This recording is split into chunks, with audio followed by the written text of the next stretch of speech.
¿Qué es el modo? Es un hecho jurídico que abre la puerta, el derecho le reconoce que es apto para que nazca el dominio. A ese hecho, ¿no? A ese hecho, el sistema normativo, el ordenamiento jurídico, le reconoce como un hecho que es apto para que nazca el dominio. Y dice, estos hechos pueden ser, por ejemplo, un hecho del hombre o de la naturaleza, ¿no? Estos hechos pueden ser del hombre o de la naturaleza. ¿Y qué hace que nazca ese hecho? La ocupación. Ya estamos hablando del primer modo de adquirir el dominio, ¿no? Un hecho del hombre o de la naturaleza nace este modo llamado ocupación. Ya luego lo desarrollaremos nosotros. Luego dice, también otro hecho, las fuerzas de la naturaleza, ¿no? Fuerzas naturales. ¿En qué modo? En el modo accesión. Entonces hay hechos del hombre o de la naturaleza que hacen que nazca la ocupación. Otros hechos de las fuerzas naturales que hace que nazca la accesión. Y, por ejemplo, la sucesión por causa de muerte. Entonces volvemos a la teoría del acto jurídico. ¿La muerte es un hecho o es un acto? ¿Y cuándo tiene connotación jurídica?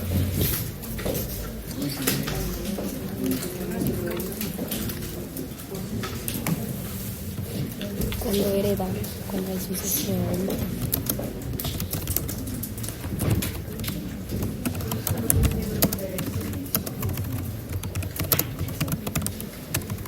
La compañera tiene una respuesta que nos va a hacer saber a todos. Tal vez la muerte tiene una connotación jurídica cuando tiene que ver con la herencia. Claro, produce efectos jurídicos, ¿no es cierto? La persona, digamos que en la situación de, malo es decir, pero una persona que no tenga absolutamente nada, nosotros diremos, podrá producir consecuencias emotivas y emocionales en toda su familia y en la gente que le quiere, evidente, ¿no? La falta, la ausencia de ella. Pero jurídicamente va a producir que esa persona, como bien dice la compañera, ha tenido bienes. ¿Por qué? Porque ahí hay unos bienes que quedan vacantes por el hecho de que esa persona, ahí vamos tratando todo lo que hemos aprendido, esa persona natural se extinguió por la muerte, ¿no es cierto? Se extinguió por la muerte, y nosotros ya sabemos que, de acuerdo al libro tercero, le suceden a esa persona sus herederos, ¿no? Entonces, esos herederos van a tener que hacer algunos actos. ¿Para qué? Para que los bienes pasen a su disposición, ¿no? Como el caso que vimos ayer, que estaba inscrita una posesión efectiva. Es decir, los herederos hacen la posesión efectiva. ¿Y qué dice el registrador? Como veíamos ayer, este bien que era de Pepito Pérez, yo este dato me entero que ha fallecido. Yo no tenía por qué saber. Y como en la posesión efectiva el registrador el notario va a incorporar la partida de función de Pepito Pérez, usted ya tiene un documento público que acredita la muerte de Pepito Pérez. ¿Eso qué quiere decir? Que ese bien que estaba a nombre de Pepito Pérez, ahora ya sabemos que tiene sucesores en el derecho. ¿Cuáles son los sucesores? Los que constan en la posesión efectiva de bienes. Pero eso no quiere decir, eso solo les hago un paréntesis, eso no quiere decir, no, cuidado, confundir, de que por ejemplo, voy a dar un ejemplo crudo, ¿no? Los 4 somos hermanos de padre y madre, ¿no?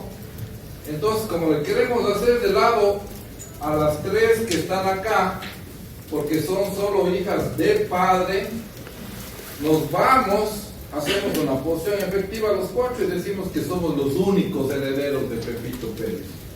¿Eso significa que ellas pierden su derecho? No, para nada. Y hay gente que hace eso. Para nada, porque ellas después van a concurrir ante los órganos de administración de justicia y van a pedir su cuota, lo que les corresponde a ellas. No, o sea, cuidado tener esa falacia de que, como solo los 4, algún abogado que le asesore diga, no, pongan solo los 4, como que si solo los 4 ponen, solo ustedes van a heredar. Falso. No, porque ellas, el derecho de ellas queda expedito para ellas, que ellas puedan pedir. Entonces, con la posesión efectiva, nos hemos enterado que Pepito Pérez falleció y por lo tanto esos bienes pasan a sus herederos. De tal forma que, volvemos al inicio, ese hecho, la muerte, produce un modo que los herederos le suceden a Pepito Pérez por el modo sucesión por causa de muerte. Sucesión por causa de muerte, es un modo, ¿no es cierto? Entonces, le preguntamos al heredero y le decimos, ¿y tú cómo así eres dueño de esa casa? Porque yo adquirí por un modo, sucesión por causa de muerte. Y aquí viene la pregunta del examen. Y los títulos, ¿cuáles pueden ser? El antecedente de la sucesión por causa de muerte. ¿Qué es lo que le da derecho al heredero? Ya, palabras más técnicas. ¿Qué le da derecho al heredero para sucederle a Pepito Pérez? En otras palabras, ¿de dónde nace el modo sucesión por causa de muerte? Pero eso nace en heredero. Yo soy heredero, ¿por qué? Soy el hijo, eso hace que nace. No, el heredero forzoso. Pero al heredero le preguntamos y le decimos, recuerden que el heredero ya nos respondió la primera pregunta. ¿Y tú cómo has sido dueño de esa casa? Y él pilas que ha sido por el modo sucesión por causa de muerte. ¿Cuál es el antecedente?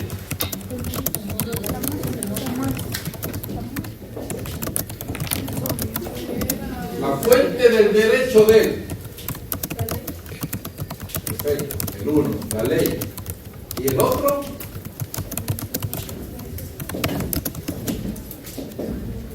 Perfecto, es la ley. ¿Por qué? Porque dice, si es que este señor no hizo tal cosa, hereda los forzosos. Pero ¿y se hizo qué cosa? Testamento. Muy bien. Entonces, los dos antecedentes de la sucesión por causa de muerte son, no pueden ser, son el testamento y la ley. Supongamos que Pepito Pérez le dejó a su pana del alma, Fabián, un carro. Ustedes le van a preguntar a Fabián, ¿vos cómo has sido dueño de ese carro? Por el modo sucesión por causa de muerte. ¿Cómo así? ¿Qué pariente se te murió a ti? Ninguno, se murió mi pana del alma Pepito Pérez. ¿Y vos qué tienes que ver? Me dejó en el testamento. Dentro de qué clasificación de las fuentes de las obligaciones o esta materia del testamento. El testamento, ahí usted sucede por la ley, tiene la fuente. ¿Por qué? Porque en la ley está que si el señor no otorga testamento, le suceden sus herederos forzosos. Y en la ley está que el señor puede, si quiere, si le da la gana, hace testamento, no es obligatorio. Entonces está claro, Aquí estamos hablando de los modos, regresamos a los modos, ¿no? Y decimos, un hecho del hombre o de la naturaleza produce, ya lo veremos ampliamente, este rato nos quedamos solo con ese aperitivo, o produce la ocupación. Fuerzas naturales, fuerzas fuertes, ¿no? Poderosas, produce la accesión. Recuerden que nosotros ya estudiamos que los modos de adquirir el dominio son como los dedos de la mano, ¿no es cierto? Y la sucesión por causa de muerte, ¿de qué hecho proviene? De la muerte, ¿no? Ese hecho de muerte produce un modo, sucesión por causa de muerte. Y la compañera nos dijo muy bien, dice, ¿cuándo el hecho puede tener consecuencias jurídicas del hecho de la muerte? La compañera dijo, cuando él ha dejado bienes, ¿no? ¿Por qué? Porque va a haber personas interesadas en sucederle y por lo tanto decir, esto es mío. Yo supe de fuente cercana que hoy día, que esta semana, el día lunes, falleció una persona y el martes en la mañana ya estaba leyendo el testamento. Esa es ahora la sociedad que tenemos. Todavía fría la tumba, pero ya. ¿Y cuándo la muerte produce también consecuencias? ¿Cuándo más? Aparte de esto de que pueda tener bienes y interesarle a la gente. Las obligaciones. ¿Perdón? Las obligaciones. Claro, también, ¿no es cierto? Las obligaciones, ya nos acordamos del beneficio de inventario, beneficio de separación, y todas las instituciones jurídicas. Porque para algo estamos estudiando, ¿no es cierto? Vamos relacionando con lo que vamos aprendiendo, ¿no? Y por ejemplo, otra situación que provoca el resultado muerte. Un seguro de vida. ¿No es cierto? Ese tema de la muerte, ese hecho, ¿qué produce? Va a producir un conflicto con la compañía de seguros. ¿Quiere o no quiere pagar el seguro? ¿No? ¿Sí ven? Entonces, esa persona que a lo mejor no tenía el seguro de vida y no tiene a nadie quien le llore, lastimosamente, ¿qué consecuencias jurídicas va a producir? Y si no le retiran del anfiteatro, ¿qué pasa? ¿Perdón?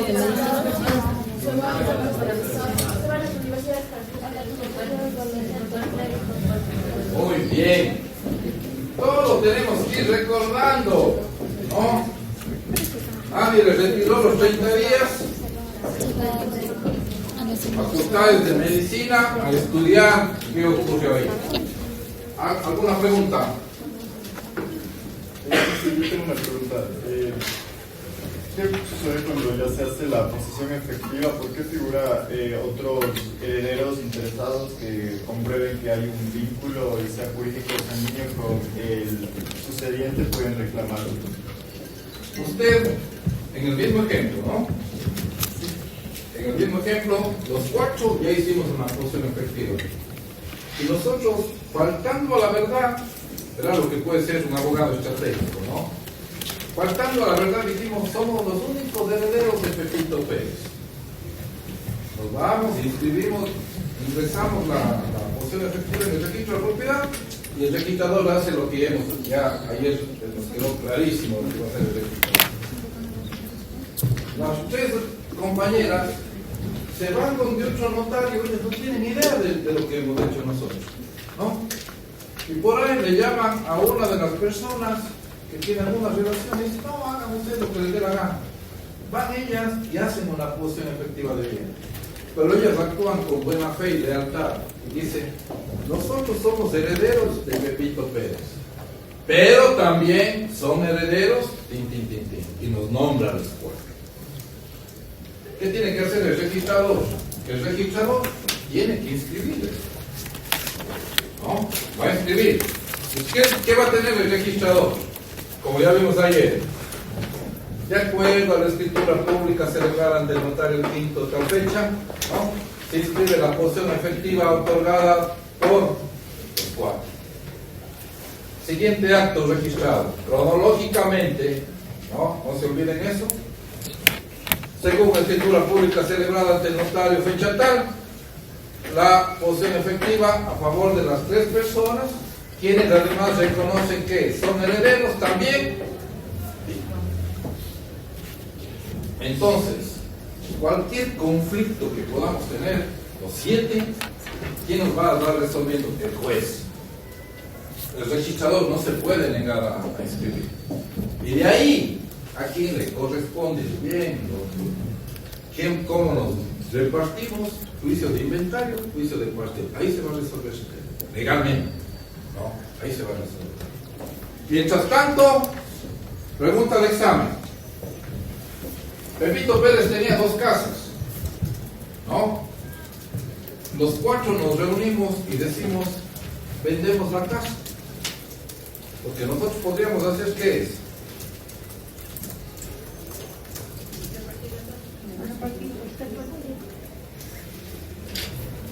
¿Qué podríamos hacer los 4? ¿De qué me acuerdo? De una linda clasificación de bienes.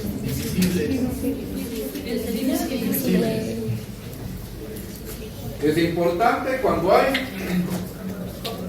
copropiedad. Aquí somos los 7. ¿Qué podemos vender los 4?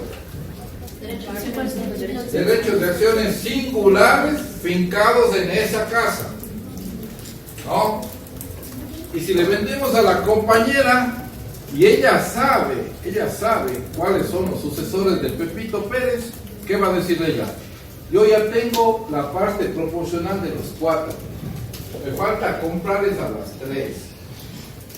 Y si ella tiene buen contacto con las 3 compañeras y les hace una oferta, le dice, véndame los derechos que ustedes tienen en esta casa. ¿Para qué? ¿Para qué está haciendo eso ella? Ya para consolidar la propiedad total del inmueble, ¿no es cierto? Ella viene y dice, por favor, véndame, les ofrezco $75,000. Le decía, perfecto, le venden los derechos de acciones singulares de ellas. ¿Qué pasa con ella? Consolidó la propiedad. Y ella ya es dueña de la casa. ¿Sí ven? Pero ¿cómo vendimos? Como derechos de acciones singulares. Entonces, Doctor, una pregunta. Por eso dicen que es medio complicado poner derechos de acciones si solo tiene un terreno pequeño y más aún si no está lotizado, si no está ahí al aire, es complicado, ¿verdad? la compra de derechos de acciones, ¿por qué es complicado? Ahora, antes era usted se metía en una cosa que no podía tener idea. ¿Por qué? Vale la pena que ustedes tengan este recordatorio histórico. Usted compra derechos de acciones que le corresponden para saber esa cuota ideal en dónde se queda. Ya vimos eso. ¿Qué le corresponde hacer? Usted ya tiene derechos de acciones. Usted compró los derechos de acciones de este terreno el 25%. La partición. A usted le corresponde demandar la partición. ¿Por qué puede demandar usted la partición? Porque no pactaron indivisión. ¿Qué tiempo puedo pactar? 5 años. ¿Qué más? Falta un adicional ahí. Renovables por 5 años más. Hasta ahí nos podemos obligar a pasar indiviso, ¿cierto? Entonces, no pactamos indivisión. A usted le interesa ese terreno porque usted va a hacer una gran construcción ahí. Entonces, usted compró los derechos de acciones aspirando a que, demandándole la partición, usted pueda rematar el bien. Porque, por ejemplo, para todo es el cálculo, ¿no? Yo puedo decir, por ejemplo, los herederos, los que tienen el 75% del bien, son pobrecitos. Ellos no van a tener la plata para llevarse todo el bien. Yo, en cambio, sí tengo el dinero. Y de seguro que, si ofertamos, yo voy a poder cubrir ese monto y me voy a llevar el terreno. ¿Qué pasaba antes? Por eso era muy complicado. había el famoso, tomen en cuenta una cosa, ¿no? Luego conversamos sobre lo que pasa en el mundo exterior. De rato estamos en clase de Derecho Civil Bienes. Verán, antes el juicio de partición era el juicio que más demoraba. Un juicio de partición que se resuelve en 5 años era éxito. ¿Por qué? Porque el Código de Procedimiento Civil permitía que las partes hagan una serie de incidentes. Haciendo incidentes, todo era apelo, apelo, apelo. De primera instancia, Corte Provincial regresaba, Corte Provincial regresaba. Entonces pasaban en un trámite engorroso. Ahora con el COGEP ya no pasa eso, ¿no? El COGEP le puso un corcho a ese tema procesal que era una situación bien complicada. ¿Y por qué esto? ¿Por qué le complica el tema del juicio de partición? Esa visión tienen que tener ustedes, ¿no? Esto no está en ningún libro. ¿Cuál es el tema? Ustedes saben que en la herencia de Pepito Pérez estamos 7 personas, 7 voluntades, 7 voluntades, ¿no? Alguien más caprichosa que otra, alguien con resentimiento frente al otro, ¿no? O sea, los temas personales, eso incide notablemente, porque yo cómo voy a permitir que esta persona haga esto, ya saben eso de la naturaleza humana. Pero aparte de eso le agregamos un tema. Supónganse que yo esté administrando la casa. ¿Creen que a ustedes me conviene a mí que se parta cuando yo, por ejemplo, estoy viviendo en la casa o estás cobrando el arriendo? Y pongas eso, trasladen a una hacienda bananera, a un negocio de exportación de camarón. Es decir, yo me estoy aprovechando de los bienes. ¿Creen que a mí me conviene que haya la partición? No me conviene. Entonces le contrataban al abogado y el abogado decía, ¿sabe qué, compadre? Yo le voy a pagar a usted buenos honorarios con tal que haga que esto demore. Entre el abogado, incidente tras incidente, apela y tal. Como digo, eso se costó con el Código Orgánico General de Procesos. Entonces, por eso era complicado comprarse derecho, porque usted se metía en un proceso súper difícil, procesalmente. Como les digo, incluso la gente decía que bueno, he logrado partir los bienes y por aquí han pasado 3 jueces, 15 años, 20 años. Pero eso, como digo, ahora ya no puede. Por eso la dificultad. Luego también, ¿de qué proviene otro modo? De los negocios jurídicos, de los acuerdos, de las transferencias de dominio. ¿Qué produce ese modo? El modo tradición. ¿Se acuerdan? ¿No? Tenemos ocupación, accesión, sucesión por causa de muerte, tradición y prescripción, ¿no? ¿Qué significa la tradición? La tradición, en palabras morochas, significa entrega de la cosa. Entrega de la cosa. Ahora, el tema es que hay que saber distinguir, ¿no? Si yo le digo a la compañera, por favor, présteme su computadora, ella hace el acto físico de darme la computadora, ¿para qué me está dando ella? En préstamo. No está dándome en tradición. No significa que ella me está transfiriendo el dominio. Pero si yo con ella celebro un contrato de compraventa, le pago el precio y le digo, entrégueme la cosa que me va a dar, la computadora. Esa entrega ya es ¿con qué fin? Transferirme el dominio. Entonces, no toda entrega significa la transferencia del dominio, ¿no? Tengo que buscar el antecedente que explique y justifique un título traslaticio de dominio. Ese viene a ser el antecedente.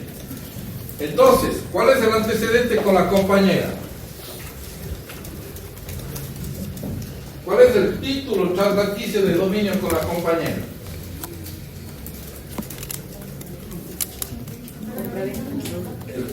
El contrato de comprar. Exactamente. Es que ella desea donarme la computadora, el título traslaticio, la donación. ¿No?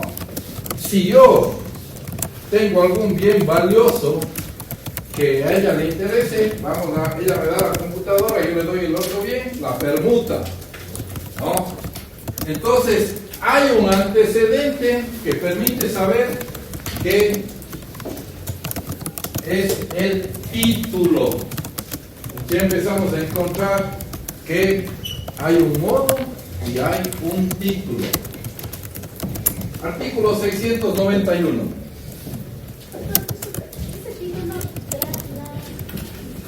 Título traslaticio. Artículo 691, por favor. Para que valga la tradición se requiere un título representativo de dominio, como el de venta, permuta, donación, etc. Se requiere, además, que el título sea válido respecto de la persona a quien se refiere. Así, el título de donación irrevocable no transfiere el dominio entre cónyuges. La última parte, por favor, repita. Se requiere, además, que el título sea válido respecto de la persona a quien se confiere. Así, el título de donación irrevocable no transfiere el dominio entre cónyuges. O sea que yo no puedo entre cónyuges celebrar una donación irrevocable. ¿No es cierto? Eso me está diciendo la norma. ¿Qué contratos podemos celebrar entre cónyuges? Capitulaciones matrimoniales. ¿Qué más?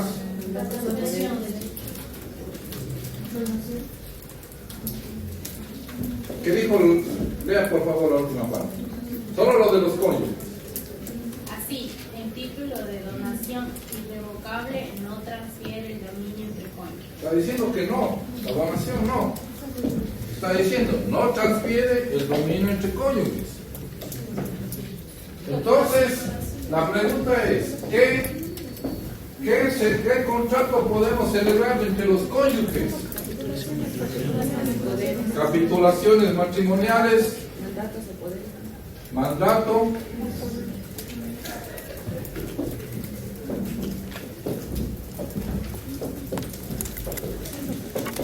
¿qué dice? Creo que es el 231 o 238.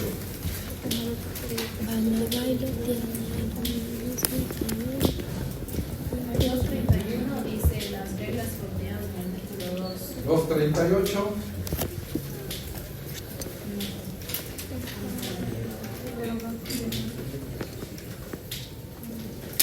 ¿Qué dice? Derogado. Y así.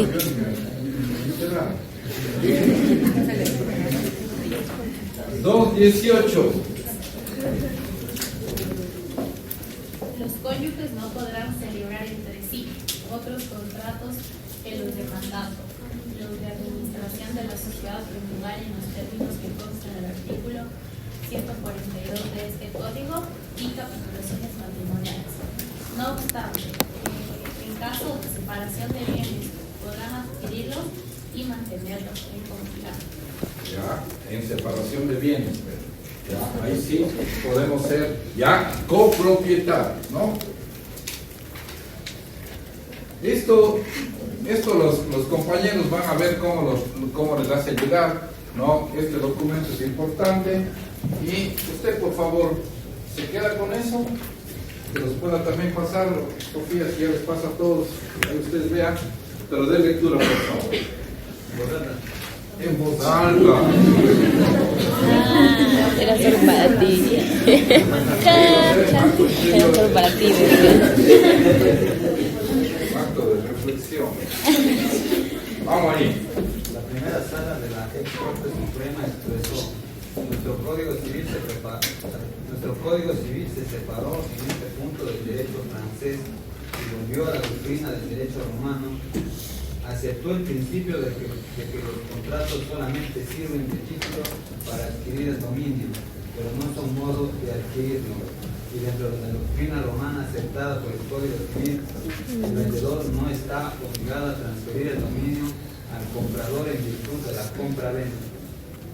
El contrato de compra-venta no tiene otro objeto que proporcionar al comprador el goce tranquilo y pacífico de la cosa vendida. En otros términos, el vendedor se obliga a darle al comprador la plenitud de los derechos que él tiene sobre la cosa, y es por eso que la venta en ciertos casos obliga a transferir el dominio. Y ello sucede cuando el vendedor es propietario de la cosa. Si el vendedor está obligado a proporcionar al comprador el goce tranquilo y pacífico de la cosa, está obligado a despojarse de su dominio cuando la tenga, pero de otra manera no proporcionaría el goce tranquilo y pacífico de la cosa, y no cumpliría por tanto su obligación. Pero si el vendedor no es propietario de la cosa que vende, cumple su obligación entregando lo que sobre la cosa tiene. Y la prueba de que el vendedor no está obligado a transferir el dominio como una cosa de la esencia del contrato de compraventa la tenemos en el artículo 1754, que declara válida la venta de cosa ajena. Si fuera de la esencia del contrato de compraventa que el vendedor hiciera dueño de la cosa al comprador, no podría ser válida la venta de cosa ajena. De esto se desprende una importante conclusión. Si el comprador llega a saber que el vendedor no era dueño de la cosa que le ha entregado, no tendrá por ese solo hecho acción alguna en su contra. Así, si vendo a Juan un sombrero que pertenece a Pedro, y Juan lo compra creyendo que soy dueño, y más tarde llega a descubrir que el verdadero dueño del sombrero es Pedro, no podrá por ese solo hecho entablar acción alguna en mi contra. La tendrá cuando sea despojado del sombrero por actos del dueño en ejercicio de su dominio.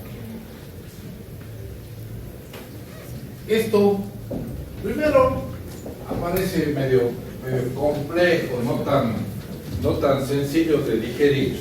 Si esto, los compañeros les van a pasar, léanlo si tienen alguna inquietud, pero ahí básicamente lo que dice, que resulta ser medio extraño, ¿no? Nuestro Código Civil admite la cosa de venta ajena. Y luego dice, si el que vende es dueño de la cosa, está obligado a hacer la entrega y transferir. Pero si no es dueño de la cosa, no es que la compra-venta no valga. Vale. Y él está obligado a responder si no me puede entregar la cosa. El ejemplo del sombrero es clarísimo, ¿no? Yo este rato le puedo vender a la compañera este maletín, ¿no? ¿Cuál es mi obligación? Que ella use y goce ese maletín en tranquilidad, ¿no? Si yo le doy el maletín era de la compañera, pero ella no hace ninguna objeción y la compañera puede usar y disfrutar el bien, no pasa nada. Pero si ella en una semana le dice, hey, devuélvame el maletín porque es mío, yo tengo la factura, ahí ella viene y me reclama y me dice, un ratito, usted me tiene que garantizar el goce y el uso del bien pacíficamente. Aquí me están reclamando, ¿no? Y me tiene que llamar a mí a juicio para yo defender si soy o no soy dueño. Básicamente eso es, pero ahí hace la distinción entre el título y el modo, que es lo que estamos viendo en esta clase. Entonces, ¿qué dice? La compraventa no transfiere el dominio, adquiere el derecho personal para exigir la entrega. Y ahí dice, si el señor tiene el dominio, está obligado a entregar, ¿no? Pero puede ocurrir la venta de cosa ajena. Y esta norma, ¿no? Esta norma yo creo que ha quedado en desuso. ¿Por qué? Porque ahora, por ejemplo, tratándose de bienes inmuebles, ¿no? Todo el mundo se cerciora con el certificado del registro de la propiedad, como les aconsejaba a ustedes, de que el titular de dominio sea efectivamente el dueño. ¿No? Ya no va a ocurrir esas situaciones en las que antes, recuerden ustedes, no había la informática, no había el acceso a la información rápidamente y tal. Ahí tal vez alguien podía engañar y decir, yo soy dueño de la casa del frente, le vendo. Y vendes cosas ajenas sin que sea dueño de la casa. Ahora nadie se le ocurre, a lo mejor sí, pero creería que la gente primero se asesora. Además, los notarios mismos les dicen, saca un certificado de registro de la propiedad para ver si el señor es titular de dominio. Recuerden que la frase de los notarios, ¿cuál era?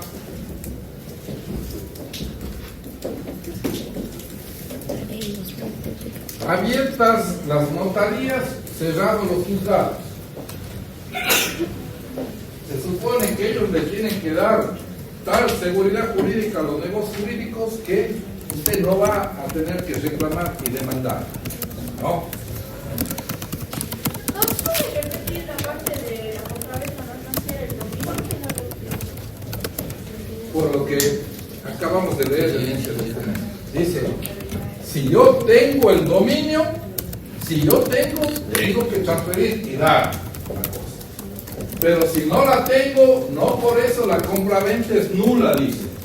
Porque la legislación acepta la compraventa de cosa ajena. Yo puedo vender su computadora, bueno, ¿no es cierto? Yo le puedo vender a la compañía. Ahora, ella me va a exigir que yo le entregue. ¿Cómo le entrego si no tengo? Me va a demandar, ¿no es cierto? Pero si usted me prestó la computadora hoy día y mañana le digo, le vendo esta computadora, y ella dice, ya, perfecto, me vendo, me entrega el dinero, ¿no? ¿Qué va a pasar ahí? Dice el ejemplo del sombrero. Usted no le reclama, ¿qué pasa? Ella sigue usando la computadora, no ha pasado nada. Pero si usted le dice un ratito, esa computadora es mía, y va a haber el problema, a lo mejor ella le devuelve, porque no quiere tener problemas, usted le muestra el título de propiedad, ahí ella viene y me dice, a ver, usted me tenía que garantizar el uso pacífico de la cosa. Y a mí, la computadora se llevó, la dueña. Póngase en el plano judicial. Si es que ella dice, aquí está el contrato de compra-venta con Pablo Valverde. Él me vendió una computadora. Dijo que era de su propiedad. Me entregó la computadora. Vino la compañera Sofía. Me entregó la factura. Me dijo, esa computadora es mía.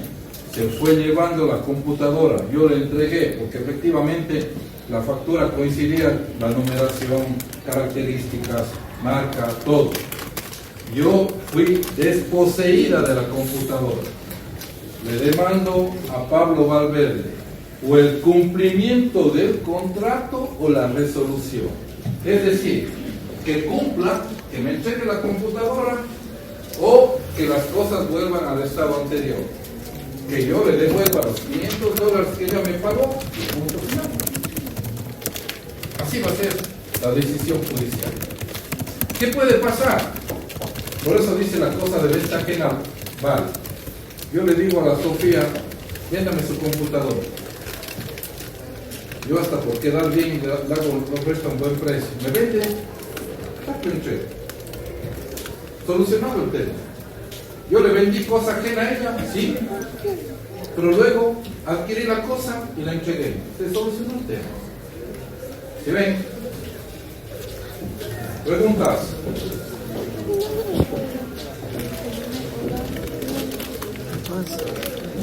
Volvemos, ¿no? Estamos hablando del título y el modo, ¿no? Y ya vemos que hay cómo vamos consiguiendo los títulos.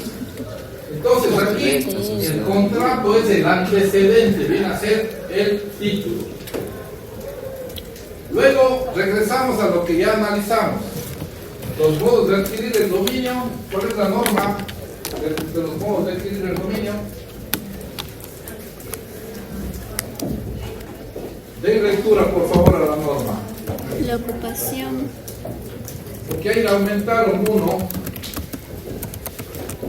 últimamente, con las reformas que tenían como fuente, las reformas a 8 cuerpos normativos, se le aumentó al Código Civil.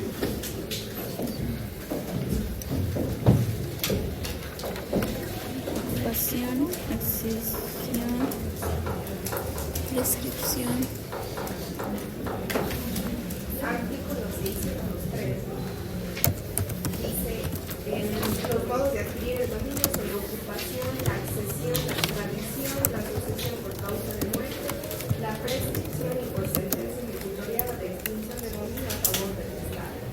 Por sentencia ejecutoriada, extinción de dominio a favor del Estado. ¿Esa la aumentaron en qué? En estas reformas que ha habido de extinción de dominio en los temas penales, ¿no? Si han escuchado ustedes todo eso es un debate permanente. Recuerden que incluso ya se quería hacer una reforma de que se el Estado confiscaba los bienes de los temas de delitos y los podía vender en forma inmediata. ¿Qué rompería eso? ¿Qué garantía constitucional rompería? ¿Perdón? Es de la propiedad, pero...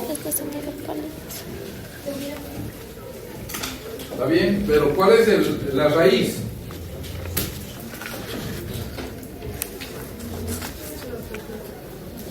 ¿Cuál es la garantía del debido proceso? Del derecho penal. La garantía sobre la que se asienta el derecho penal. Toda persona es inocente Hasta que se demuestre lo contrario. hasta que haya sentencia ejecutoriada. Entonces, si no hay sentencia ejecutoriada que demuestre que una persona es responsable de una conducta, que adecuó su conducta a una conducta que está descrita en el Código Orgánico Integral Penal como delito, ¿cómo es que ha vendido los bienes del Estado?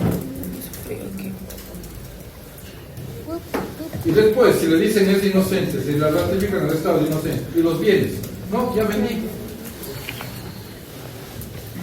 Si ven, tiene serios cuestionamientos, pero hay un sector de la sociedad que está proponiendo todo el tiempo esta reforma. O sea, quieren dar un mensaje que violenta garantías.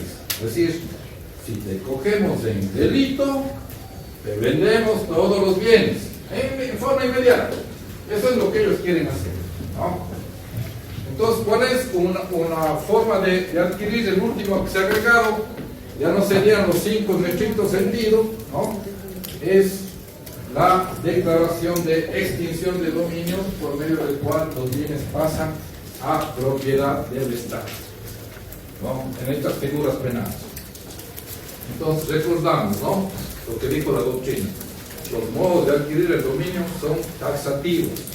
Son esos y nada más que los que están en el artículo 603 del Código Civil. Ninguno. Ahora, nosotros a estos modos les vamos a dividir en originarios, ¿no?, y constitutivos. Perdón, en originarios y derivativos. ¿Cuáles son los originarios? ¿No? Nacen sin tener en cuenta el antecedente. Como su nombre lo dice, original. ¿No? Como que yo voy a ser el titular original. Ya vamos a aclarar que no es eso, pero en definitiva se denomina así. Originarios. Nacen sin tener en cuenta el antecedente. Le llamamos originarios o constitutivos. Y aquí va la pregunta. ¿El titular inaugura el dominio? No. Sino simplemente no le traspasa el dueño anterior. ¿El titular inaugura el dominio? No. simplemente el dueño anterior no le traspasa a él, sino él adquiere por un acto voluntario unilateral. Hoy día le escuché a un abogado que ya tiene más de 40 años de ejercicio profesional y dice que la donación es un contrato.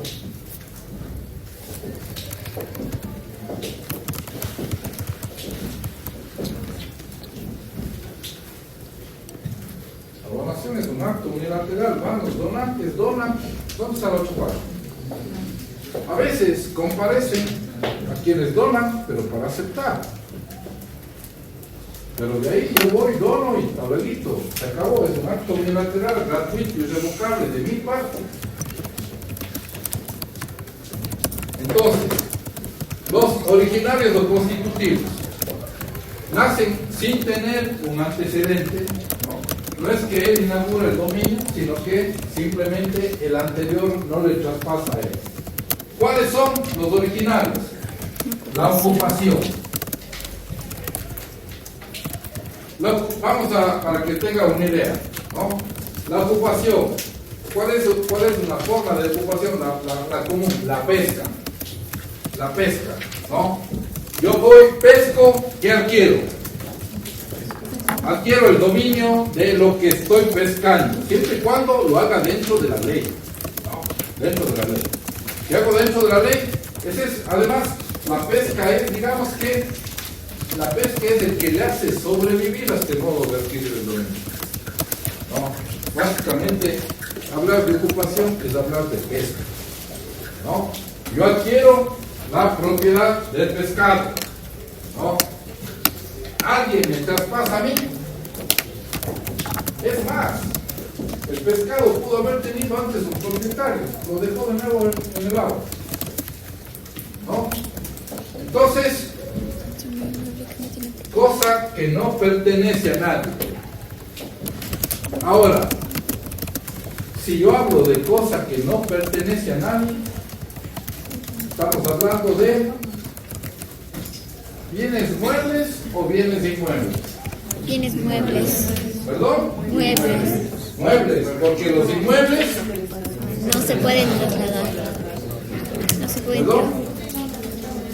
Exacto. El que tiene carencia de titularidad le pertenece al Estado. Por lo tanto, no hay ningún bien inmueble carente de dominio. Si no hay una persona particular, es del Estado. Por lo tanto, yo puedo adquirir el dominio por el modo llamado ocupación solo de bienes muebles, ¿no? Entonces, tenemos el primer modo original, ¿no? La ocupación, cosa que no pertenece a nada. Luego, la accesión. Yo me hago dueño, ya veremos luego, no se desespere, ¿no? Pero yo me hago dueño de lo que se junta o produce mi bien. De eso me hago dueño. De lo que se junta o de lo que produce mi bien. Y luego la prescripción.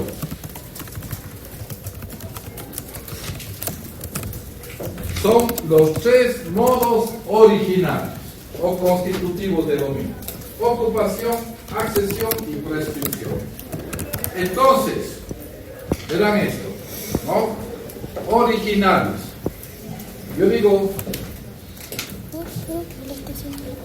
en la prescripción, ¿yo inauguro el dominio? No, muy bien. ¿Por qué? ¿A quién le tengo que demandar? Al Estado o al dueño anterior que nunca dejó abandonado. Al titular del derecho, sea el Estado o sea un particular. Lo que quiere decir que yo me inauguro el dominio, ¿no es cierto? Pero ¿por qué la prescripción es un modo original? Porque a partir de mi acto posesorio, yo paso a ser el dueño y no reconozco dominio ajeno.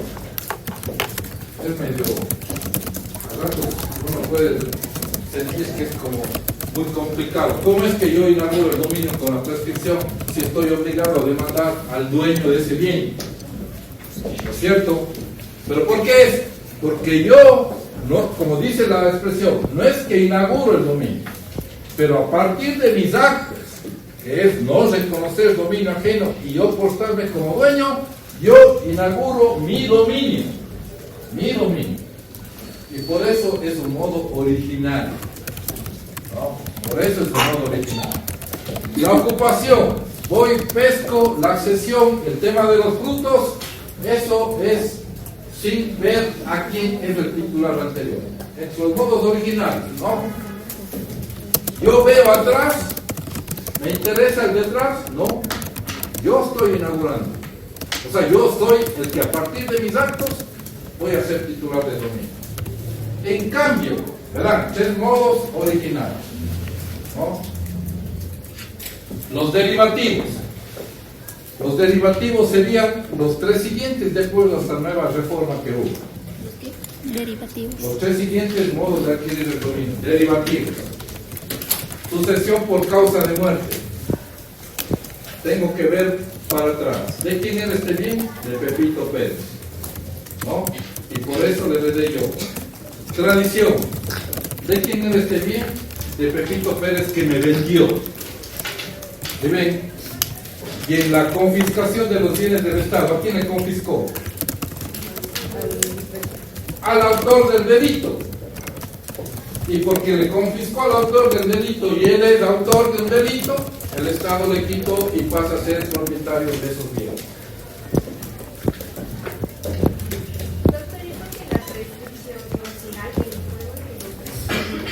Eso es lo que digo. Tan que tengo que saber quién es el dueño, que tengo que demandarle a él, porque no va a perder el juicio, ¿no? Pero ¿qué dice la ley? Es que a partir de sus actos posesorios, usted pasa a ser el dueño. ¿Por qué? Porque no reconoció dominio ajeno. Le explico. Si ella me arrienda una casa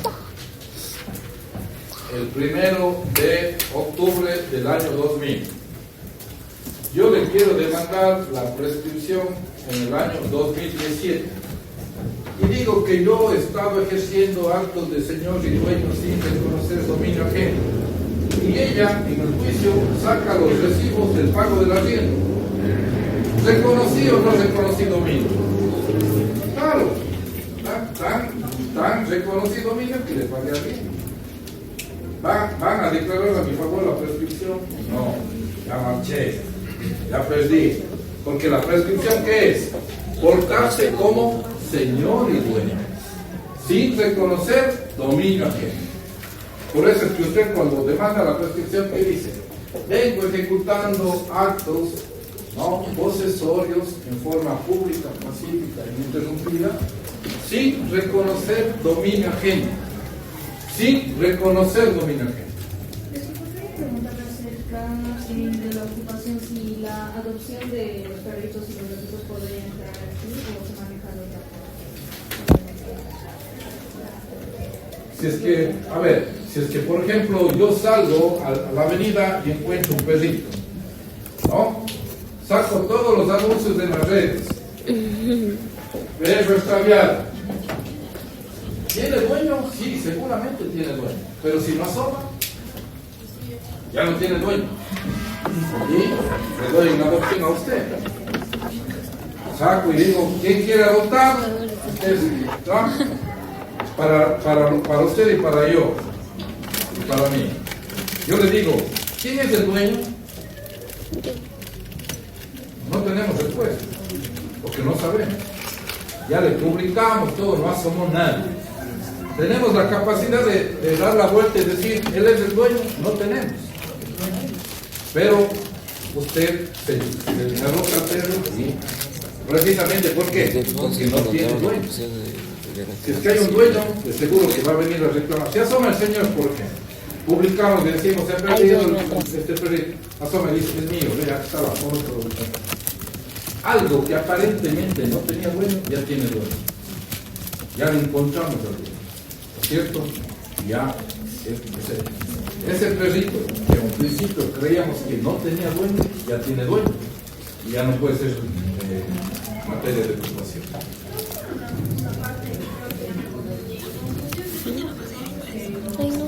sé, no vas. Entonces yo tampoco. Si no vas a preguntar. No, el que va a adquirir el modo por el modo originario no inaugura el dominio. Lo que estamos hablando, ¿no? A ver, el ejemplo del perro nos viene muy bien. ¿Ese perro tenía dueño? Sí, tenía dueño. Partamos de ahí, tenía dueño, ¿no es cierto? Ella que se va a llevar al perrito, ¿inaugura el dominio? No inaugura. Pero a partir del acto que ella dice, no hay dueño, me llevo este perro a la casa, ella empieza a ser la propietaria del perro. Ella empieza a ser. Si alguien le diría, pienso, si es que alguien le diría a ella, dígame el antecedente de dominio del perro, ¿qué va a decir ella? No sé. No tengo idea. Salgo acá, ahí en la puerta de la facultad, y digo, ¿de quién es este billete de $10? Seguramente que salen 80 dueños, ¿no? Pero suponiendo que, chuta, dice, no, pucha, el doctor Pablo, cuidado, déjale ya que él se lleve los $10. ¿Tuvo dueño eso? Sí tuvo dueño. También así que se cayó ahí. No va a venir por los marcianitos a traer el billete de 10. Pero ¿sabemos quién es el dueño? No sabemos. Yo inauguro el dominio de esos $10 en ese momento. Pasan a ser míos. Y si alguien me viene y me pregunta, dice, oiga, ¿y de quién eran los $10? Yo no tengo capacidad de respuesta. ¿Por qué? Porque si alguien dice, es mi billete de $10, ya no es un bien sin dueño. Yo le creo a él, digo, tenga, me devuelvo. ¿No es cierto? Ya no es un bien sin dueño, ya tiene dueño, ya asomó. Dijo, ese billete es mío, tenga, me devuelvo. Encontré un billete, dicen que encontré esto para la casa. Inaugura el dominio, porque te dijo, no inaugura el dominio, No, yo digo verdad.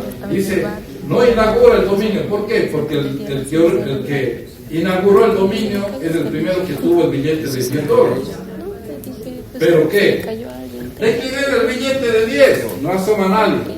A partir de mi acto, coger el billete, decir, ¿es dueño alguien? No hay dueño. Al bolsillo. Yo estoy, a partir de ahí, soy el dueño de eso. Yo inauguré, ¿puedo inaugurar el dominio? No inauguré. Inauguró el dueño del billete. ¿Y en qué momento sí inauguró el dominio? El que tiene por primera vez. Yo este rato, a ver, dice, ¿el titular inaugura el dominio? La pregunta, no le traspasa el dueño anterior, no me traspasa el dueño del billete de $10. Es un acto unilateral del adquirente. Puede ser un cambio de concesionaria. Sí, tú, No, pues, es que en los derivados usted viene, ella me vende la computadora. Imagínense, la computadora ya tiene 5 años. No, la casa, ella me vende una casa de 30 años. ¿Cómo voy a inaugurar el dominio? Se están haciendo mucho lío en la expresión inaugura el dominio. O sea, Olvídense de inaugura el dominio y diga, es la primera persona titular de dominio. No. Entonces la primera persona en la que adquiere el dominio nunca va a inaugurar eso. O sea, nunca se inaugura un dominio si no soy la primera persona en la que sube la plata, por ejemplo. El Banco Central le dio $1,000. Y le tienes que entregar ahí. A partir de ahí, usted es la dueña de $1,000. Pierde los $1,000. En estricto sentido, ¿quién tenía los $1,000? Usted. ¿No? Yo me encuentro los $1,000. ¿Quién inauguró el dominio? Usted. Pero este rato, yo digo, ¿quién es el dueño de los $1,000? ¿Asoma alguien? No asoma. ¿De quién es esa plata este rato? Mía. Me voy llevando. A partir de ahora, ¿yo por qué modo adquirí?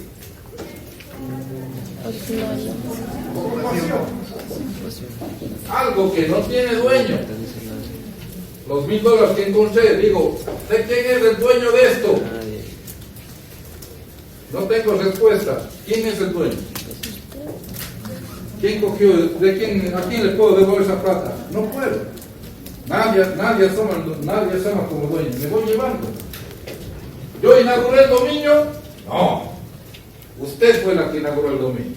Sin embargo, a partir de este acto unilateral, tomar el dinero, preguntar, ¿hay alguien dueño de estos $1,000? No hay dueño, me voy llevando y pasa a ser, yo soy el dueño de esos $1,000.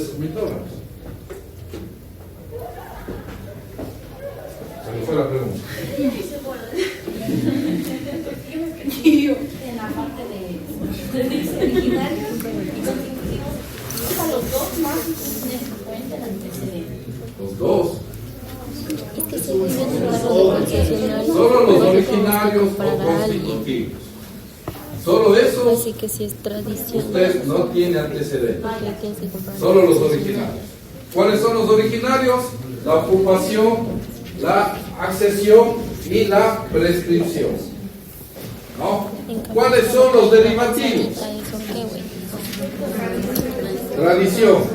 Usted me entrega la computadora por donación. Usted que era la titular, me transfiere la propiedad de la computadora. ¿No es cierto? Tenemos que saber quién es el propietario de Por eso. en los bienes inmuebles. En la escritura de compra-venta, ¿qué dice? No es esto, sí. No. Pepito Pérez vende la casa ubicada en la calle Sucre 325, adquirida mediante el título escriturario, o sea, da él el antecedente.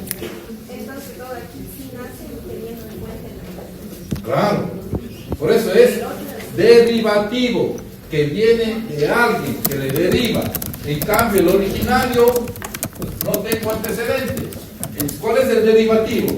¿Quién te vendió? ¿Quién te vendió la computadora? El dueño anterior. ¿No? ¿Quién te vendió? Huawei. La casa, ¿quién te vendió? Tal persona. La constructora. ¿No? Y lo que les decía antes. ¿Y cómo hicimos con ese carro? ¿Le sucedía a quién? A Pepito Pérez. La sucesión por causa de muerte. Usted sabe quién es el antecedente. Es más, para poder sucederle, ¿qué le vamos a decir? Vamos a decir, nosotros le sucedemos en estos bienes a esta persona. ¿Por qué? Porque esta persona adquirió mediante el título escriturario, celebrado ante el notario, que escribe en el registro de la propiedad, esta casa. Si no ponemos el antecedente, el registrador, ¿qué va? Supongamos, ¿no? Yo quiero vender los derechos de acciones de la casa de Pepito Pérez. ¿Qué tengo que poner? Pepito Pérez adquirió mediante el título escriturario esta casa, ¿no? Pepito Pérez falleció tal fecha. Yo, en calidad de heredero, vendo los derechos de acciones de esta casa a tal persona. ¿Estoy o no poniendo el antecedente? ¿Por qué? Porque el registrador lleva un registro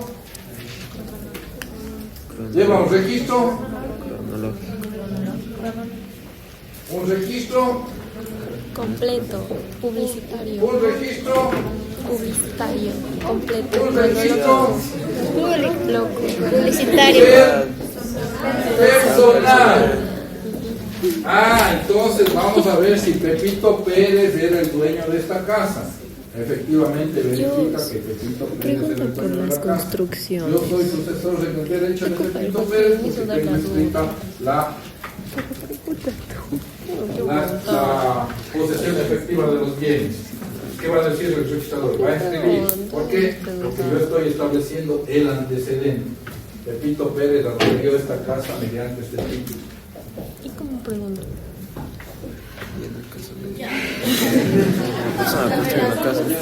¿Listo? Ya. Hay una pregunta más. Una consulta, Por favor. ¿Qué pasaría con las construcciones? Ahí sería originario también, porque pues yo construyo la casa y yo inauguro y yo todo. Si es que yo construyo. Sí. Pero, a ver, usted sabe que vamos a acordarnos de lo que hemos visto. Yo le compré el terreno a la compañera. ¿De quién era el terreno? De ella. Entonces sería... ¿A quién adquirí yo el terreno? A ella. ¿Y el registrador por qué me hizo el traspaso? Porque yo le verifico que era la dueña, ¿no? Imagínense que yo ponga, imagínense solo en los negocios jurídicos, la compañera no tiene nada, y yo pongo como antecedente que ella es dueña de la casa. ¿Qué va a hacer el registrador? Le va a buscar a ella, registro personal. Tal persona tiene la casa, no tiene. Me niega la inscripción de la escritura. ¿Por qué? Porque el antecedente mío no tiene sentido jurídicamente. Ella no es dueña de la casa. Me va a coger, me va a poner nota devolutiva. Quien vende la casa no es propietario, fuera de aquí. ¿No es cierto? Y si es que yo hago una construcción, ¿qué viene a hacer? Derivativo por el terreno. ¿Qué viene a hacer esos bienes muebles que yo les incorporo? ¿No? Les incorporo con el carácter de permanente, ¿no? Eso es Sería derivativo. accesorio del bien principal. Debería de entonces. Puede valer el terreno 100 y la construcción 100 millones, siempre será el terreno el bien principal, ¿no? ¿Y quién tuvo el origen de la propiedad del terreno? Ella. Gracias. Vamos a ver las luces.